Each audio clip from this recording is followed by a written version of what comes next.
मुनिराज ने बताया, यहां कुछ नहीं होता है। यहां क्या करते हैं? यहां कुछ नहीं करते। वहाँ आहार करते हैं, वहाँ प्रवचन करते हैं, वहाँ सोते हैं, वहाँ बैठते हैं। यहाँ क्या करते? यहाँ कुछ नहीं करते हैं। यहाँ कुछ नहीं करते हैं तो सब साधु 5 बजे यहाँ इकट्ठा क्यों होते हैं? यहाँ कुछ नहीं करने के लिए इकट्ठा होते हैं। सामायिक ध्यान साधना आत्मलीनता ऐसी चीज है कि वो करने की चीज नहीं है, वो हो जाने की, डूब जाने की चीज है। यहां खाली है, यहां खाली होने के लिए आते। अपन सभी खाली होंगे तो सिद्धों की तरह अनंत अनंत गुणों से जरूर भर जाएंगे। मौन में होती है आत्मा की अनुभूति। एक छोटा सा प्रसंग हमने पढ़ा था। दादाजी बहुत परेशान थे, बाबूजी बहुत परेशान थे। कमरे के बाहर जाते, अंदर जाते, ऊपर जाते, नीचे जाते, और देखा कि बाबूजी परेशान हैं। 3-4 पोते जो बाहर खेल रहे थे उनने भी देखा कि बाबूजी परेशान हैं, क्या बात है। जब देखा कि तीसरी चौथी बार भी बाबूजी अंदर आए, बाहर आए, ऊपर गए, तो बच्चों ने इकट्ठा होकर पूछा, बाबूजी क्या बात है? बाबूजी ने कहा कि देखिए मेरी घड़ी खो गई है, मिल नहीं रही है। बच्चों ने कहा ढूंढते हैं, और 4-5 पोते पोतियां सब घड़ी ढूंढने के लिए रूम में घुस गए, लेकिन घड़ी किसी को नहीं मिली। तभी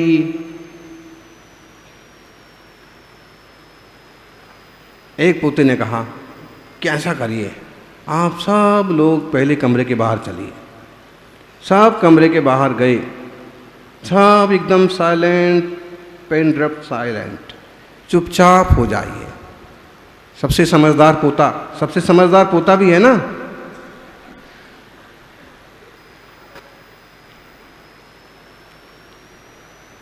और जब शांत हो गए, फिर वह धीरे से अंदर गया, और जब तक मैं बाहर ना आऊं तब तक कोई आवाज नहीं करेगा। चुपचाप उसने कान लगाया आवाज पर, और आवाज आ रही थी टिक टिक टिक टिक टिक। देखा कि पलंग के नीचे घड़ी पड़ी हुई है, वहां से आवाज आ रही है। पलंग के नीचे से घड़ी निकाली, बाबूजी को दी। बाबूजी ने कहा कि अभी सब लोगों ने ढूंढी, मैंने भी ढूंढी और हमें नहीं मिली, तुझे कैसे मिल गई? उसने कहा कि बाबूजी जब पूरी तरह से शांत हो गए तो फिर घड़ी की आवाज आने लगी और घड़ी मिल गई। बाबूजी को समझ में आ गया कि जब तक बाहर के कोलाहल में पड़े रहेंगे तब तक खुद की घड़ी से, आत्मा से मुलाकात होने वाली नहीं है। बाहर की चीज़ों से दूर होंगे, शांत होंगे, तो अपनी आत्मा की आवाज़ भी अपने को सुनाई पड़ेगी। अपने मौन में, अपनी शांति में अपनी उपलब्धि होगी जो सिद्धों ने की है। सिद्ध अन्याकाराप्ति हेतुर न च भवति परो एन ते नाल्पहीना प्रागात मोपात देहा प्रतिकृत रुचिराकारे व्यामूर्तः क्षुतृष्णा श्वास का सौ ज्वर मरण जरा निष्ठ योग प्रमोहा व्यापद्या दुग्र दुख प्रभव होते खुश सौख्यस्य माता। कितनी बढ़िया बात है। पूज्यपाद देव कहते हैं कि सिद्ध भगवान ऐसे हैं जिन्हें अब सिद्धि हो गई, अरहंत ही सिद्ध बनते हैं। जैसे महावीर स्वामी की आयु कितनी थी जी, राजेश जी? 72 साल। चलो अध्यक्ष नहीं तो मंत्री सही। अब 72 साल के बाद क्या हुआ? 72वें साल तक तो समझ लो कि 42 से 72 तक तो अरहंत अवस्था में रहे। उसके बाद वो सिद्ध हो गए।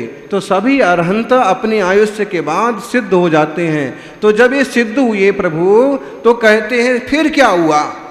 तो क्या महावीर स्वामी जैसा आकार नहीं रहा? तो क्या वो गोल गोल लड्डू बन गए, त्रिकोण बन गए, गायब हो गए, आत्म प्रदेश बिखर गए? क्या हुआ? बोले ना, अन्याकाराप्ति हेतुर नाचा भवती एन तेन अल्पहीना। अब उन्हें छोटा बड़ा तो होना नहीं है, अब कोई गति तो मिलना नहीं है, इसलिए वो आत्म प्रदेश वैसे के वैसे रहे। थोड़ी सी जो शरीर में पोल थी वो भर गई, थोड़े से संकुचित हो गए और सिद्ध भगवान शुद्ध आत्म प्रदेश लोक के अग्रभाग में जाके स्थिर हो गए। जैसा पहले शरीर मिला था लगभग वैसी शुद्ध अमूर्त आकृति रहेगी, उससे कुछ कम। किंचुणा चरम देह दो सिद्धा। और कैसे पहले वो होता था, मिठाई बनाते थे सांचे में, गुजिया बनाते थे। आज भी सांचे में बनाते गुजिया, गुजा गुजिया जो भी है। देखो भाई, अभी बुंदेलखंड में तो गुजिया ही बोलते हैं। जो भी है, जैसे सांचे में मिठाई बनाते थे वैसे सांचे की तरह खाली सिद्ध भगवान हैं। वे अपने आत्म प्रदेशों से परिपूर्ण हैं, अपने गुणों से परिपूर्ण हैं, अपने शुद्ध स्वभाव से परिपूर्ण हैं, लेकिन अब वे मूर्तिक जड़ नहीं हैं, देह नहीं हैं ऐसे।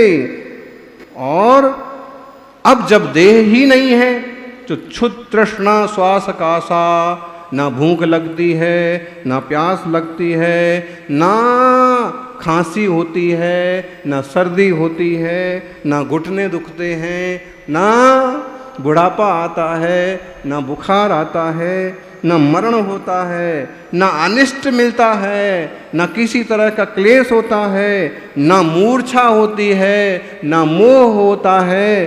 सारे दोष मिट गए। अब बताओ, जिनके सारे दोष खत्म हो गए, ईर्ष्या खत्म हो गई, मान खत्म हो गया, चाहना खत्म हो गई, उन्हें दुख का क्या कारण है? बताओ। तलाटी जी बोलो।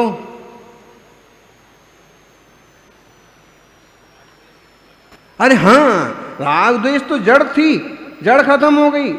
सेवंती भाई बताइए, अब सिद्धों के सुख की कोई कल्पना, कोई सीमा है?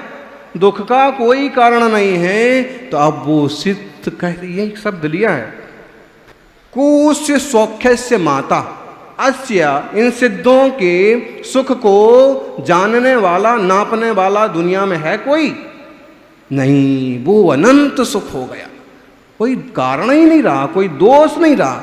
और इन दोषों को मिटाने के लिए हम निर्दोष सिद्धों की आराधना करने बैठे हैं।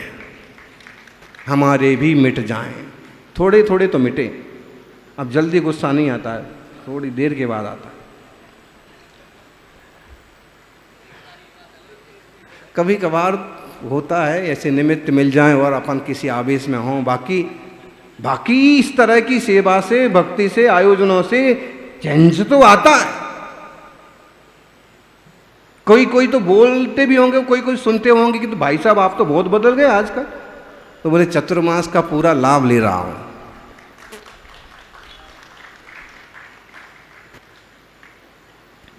बिल्कुल अपन को इतना बदल जाना है, सुधार कर लेना है।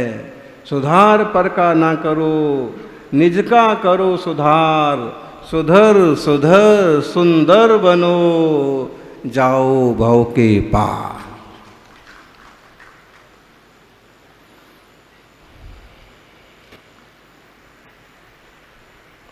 क्या करें, लेकिन कुछ सौभाग्यशाली हैं आपकी तरह कि जो इस तरह का मंगलमय सानिध्य और मंगलमय लाभ लेते हैं। कौशिक भाई, आपके अहमदाबाद में कहो, दुनिया में ऐसे बेवकूफ़ लोग भी हैं। बुरा मत मानना कि मैं विधायक हूँ और मेरे लिए ऐसे बोल रहा। ऐसे बेवकूफ़, बोलो ये हैलोवीन क्या होता है जी? हैं, राक्षस बनने का काम। हैलोवीन मतलब भूत बनकर के नाचना कूदना, इतनी बेवकूफ़ी। अरे बड़ी मुश्किल से इंसान बने और तुम वापस शैतान बनने की कोशिश कर रहे हो।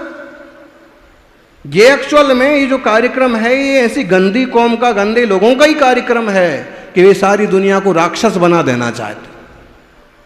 अरे मुखौटे लगा रहे हों, नकली बन रहे हों, उसमें फिल्म इंडस्ट्री भी शामिल हो गई, मीडिया भी शामिल हो गया। ये बेवकूफ लोग किसी भी चीज के पीछे लगू, उस पर विचार तो करो, इसका मीनिंग क्या है, फायदा क्या है। राक्षस जैसे बनोगे, राक्षस जैसे विचार आएंगे, और मुनिराज जैसे बनोगे। एक भक्ति की रहे वस्त्र पहन के बैठोगे, भक्ति के भाव आएंगे। हैं? सौधर्मेंद्र बन के बैठते, भाव तो आते। कुबेर को देखो ना आप, रोज सुबेरे वो लेके पहुंच जाते हैं और बोलते हैं कि सोना चांदी पर पीछी लगाओ।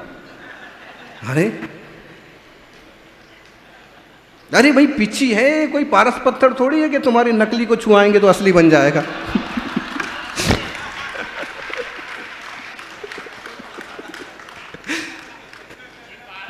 पिच्छी पारस से भी बढ़ के है। ये भक्ति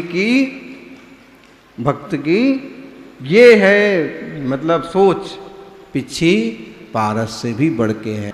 अरविंद त्रिवेदी रावण का रोल करते थे।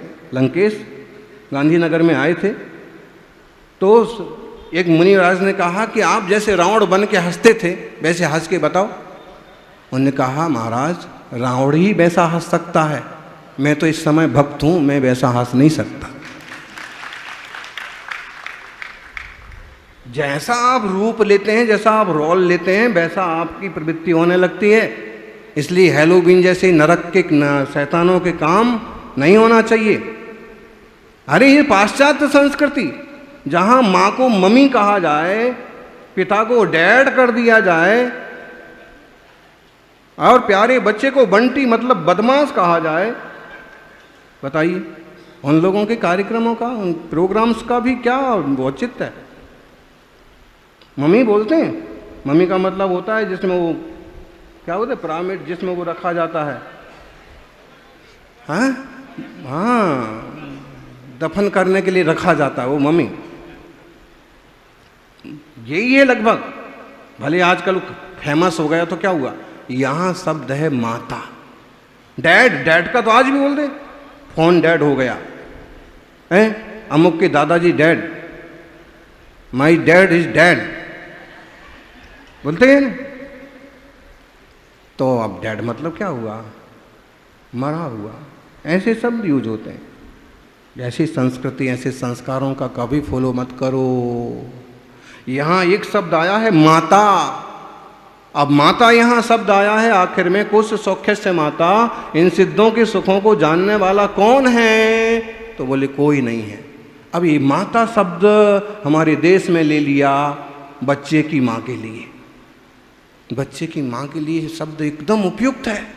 जो बच्चा बोल नहीं सकता है, जो जिसको सुख दुख की खबर नहीं है, कब सोना है, कब रोना है, कब खाना है, कब पीना है, जिसे पता नहीं है, उसको भी जो समझ जाती है वो माता कहलाती है। माता मतलब ज्ञाता, उसे पता है कि अब क्या कारण है, अब क्या चाहिए, अब क्या हो सकता है। तो ये माता पिता बड़े कीमती शब्द हैं। और पिता पुत्र का रिश्ता और व्यवहार और भय और अपनापन देखना है तो आपको दूर जाने की ज़रूरत नहीं है। यहीं देख लो राजेंद्र जी को और सौभाग्यमल जी को। कल कोई बता रहा था कि राजेंद्र जी को कहा कि बाबूजी को बोलो ये प्रतिमा ले लो, वो व्रत ले लो। तो उन्होंने बड़े बोले कि बड़े विनय से कहा कि अरे पापा जी को मैं कैसे बोल सकता हूँ। मतलब एक तरह का अदब भी होना चाहिए। बेटे कितने बड़े हो जाएं फिर भी माता पिता के सामने एक तरह की विनम्रता रहना चाहिए। और कहना पड़े तो विवेक से और विनम्रता से कहो। ऐसा मत समझो कोई बूढ़े हो गए तो इनको क्या समझता है। जितने ज़्यादा बुजुर्ग होते हैं उतने ज़्यादा संवेदनशील होते हैं। छोटी चीज़ें नापते हो, मेरे को पूछा ही नहीं, इतने रिश्तेदार आ गए। और अमुक तो देखो, अमुक की तो शादी मैंने कराई थी 50 साल पहले, अब वो खा के चला गया, मेरे को पूछा तक नहीं।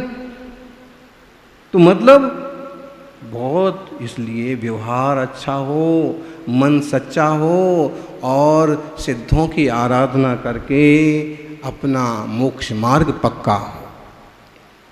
व्यवहार सम्यक दृष्टि का भी खराब नहीं होता।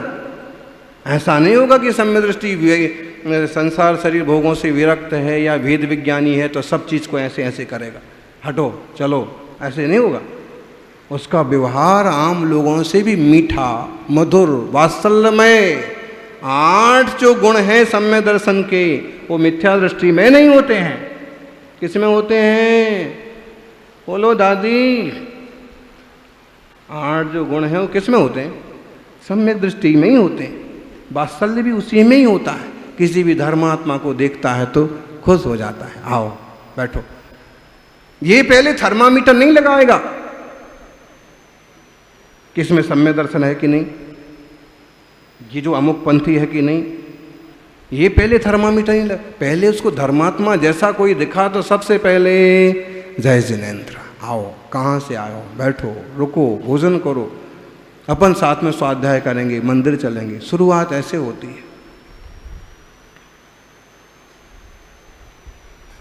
वो 8 गुण हैं उसमें, निसंकित, निकांचित, निर्विचिकित्सा, अमूढ़ दृष्टि, उपगुहन, स्थितिकरण, वात्सल्य और प्रभावना।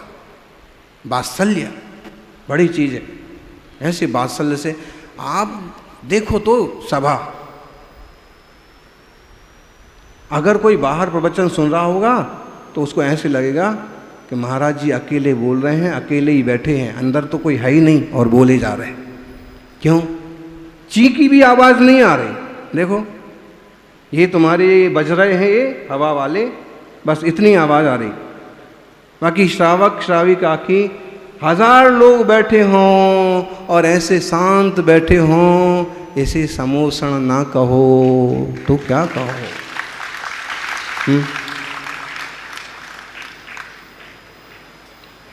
ऐसे धर्म की प्यास निरंतर बनी रहे और आप सभी भी सिद्ध भगवंतों की आराधना करके सिद्ध स्वरूप को उपलब्ध हों, यही मंगल भावना।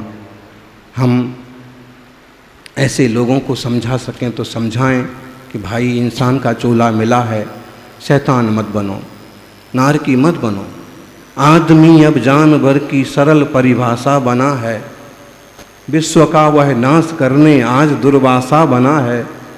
क्या ज़रूरत खून पीने राक्षसों की आदमी का, क्या ज़रूरत खून पीने आदमी का राक्षसों की, आदमी ही आदमी के खून का प्यासा बना है। ऐसी भयंकर दुनिया में लोग रूप अगर वैसा बनाना लग जाए तो और मुश्किल हो जाए। सभी इंसान बन के रहें और इंसान से भगवान बनने की यात्रा पर चलें। जय बोलिए अनंत अनंत सिद्ध परमेष्ठी भगवान की।